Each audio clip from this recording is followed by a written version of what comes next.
ഡൽഹിയിൽ നിന്നും ഏറ്റവും പ്രധാനപ്പെട്ട ചില വാർത്തകൾ കൂടി ഇപ്പോൾ പുറത്തു വരുന്നു. ഇന്ത്യ പാക് സംഘർഷം അതിങ്ങനെ രൂക്ഷമാകുന്ന സമയത്ത് അതിലൊരു മധ്യസ്ഥത വഹിക്കാനുള്ള ശ്രമങ്ങൾ അമേരിക്കയുടെ ഭാഗത്തുനിന്ന് ഉണ്ടാകുന്നുണ്ട്. എന്നാൽ ഈ വിഷയത്തിൽ ഇപ്പോൾ ഏറ്റവും പ്രധാനപ്പെട്ട ചില പ്രതികരണങ്ങൾ അമേരിക്കയുടെ ഭാഗത്തുനിന്നുണ്ടാകുന്നുണ്ട്. സംഘർഷം ഒഴിവാക്കണം എന്ന് അമേരിക്ക ആവശ്യപ്പെടുന്നു. ഇന്ത്യ പാക് നേതാക്കളുമായി ട്രംപ് ആ രീതിയിലൊക്കെ സംസാരിക്കാൻ പോകുന്നു എന്ന വിവരങ്ങൾ ഇപ്പോൾ പുറത്തു വരുന്നുണ്ട്.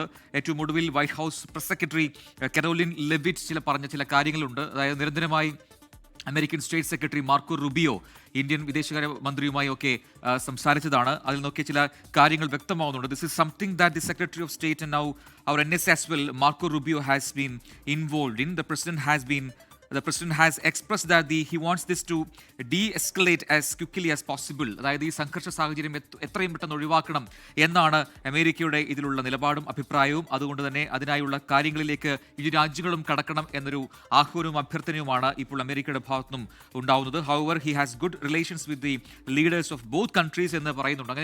അങ്ങനെ ഒരു സ്റ്റാൻഡിലേക്ക് അമേരിക്ക വരുന്നത് ഈ ഘട്ടത്തിൽ എന്തുകൊണ്ടാണ് എന്നതുകൂടി ശ്രദ്ധേയമാണ്. കാരണം കഴിഞ്ഞ സമയങ്ങളിലൊക്കെ തന്നെ ഇന്ത്യക്ക് പൂർണ്ണമായ പിന്തുണ അമേരിക്ക പ്രഖ്യാപിച്ചതുമാണ്. പാകിസ്ഥാന് മുന്നറിയിപ്പ് നൽകുകയും ചെയ്തതാണ് കഴിഞ്ഞ ദിവസം മാർക്കോ റുബിയോ. പിൻവാങ്ങണം എന്ന് പാകിസ്ഥാനോട് പറയുന്ന അമേരിക്കയെ നമ്മൾ കണ്ടതാണ്.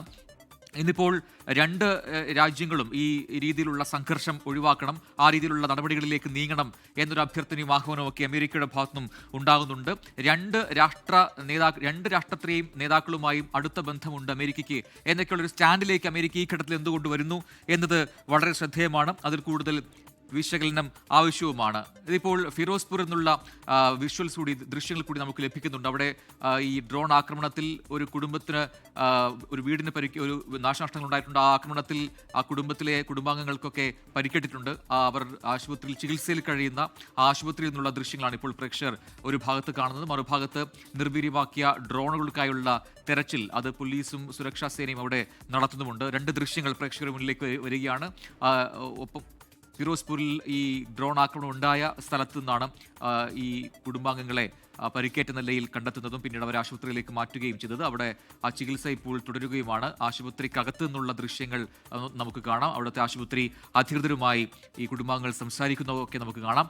മറുവശത്ത് നിർവീര്യമാക്കിയ ഡ്രോണുകൾക്കുള്ള തെരച്ചിൽ ഇപ്പോഴും അവിടെ തുടരുകയുമാണ്. ബാരാമുള്ളയിൽ നിന്നും ബൽറാം നെടുങ്ങാടി ഇപ്പോൾ ഒരിക്കൽ കൂടി ചേരുന്നു. ബൽറാം, സംഘർഷാവസ്ഥ ഏത് സ്ഥിതിയിലാണ് ഇപ്പോൾ ഈ അതിർത്തി മേഖലയിൽ? അതായത് ഇന്നിപ്പോൾ വൈകിട്ട് വിദേശകാര്യ മന്ത്രാലയം വ്യക്തമാക്കിയതാണ് ഈ കഴിഞ്ഞ രാത്രിയിൽ നമ്മൾ കണ്ട പ്രകോപനം. ഡ്രോണുകൾ 400ഓളം ഡ്രോണുകൾ ഒന്നിനു പിറകെ ഒന്നായി ഇന്ത്യൻ അതിർത്തിയിലേക്ക് കടന്നു വന്നു.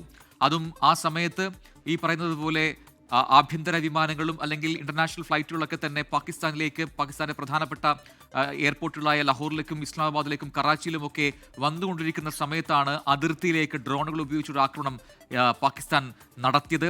അതൊരു കൃത്യമായ ഒരു ആസൂത്രണം തന്നെയാണ് അതിന് പിന്നിൽ ഉണ്ടായത് എന്ന കാര്യങ്ങൾ വ്യക്തവുമാണെന്ന് പറയുന്നു.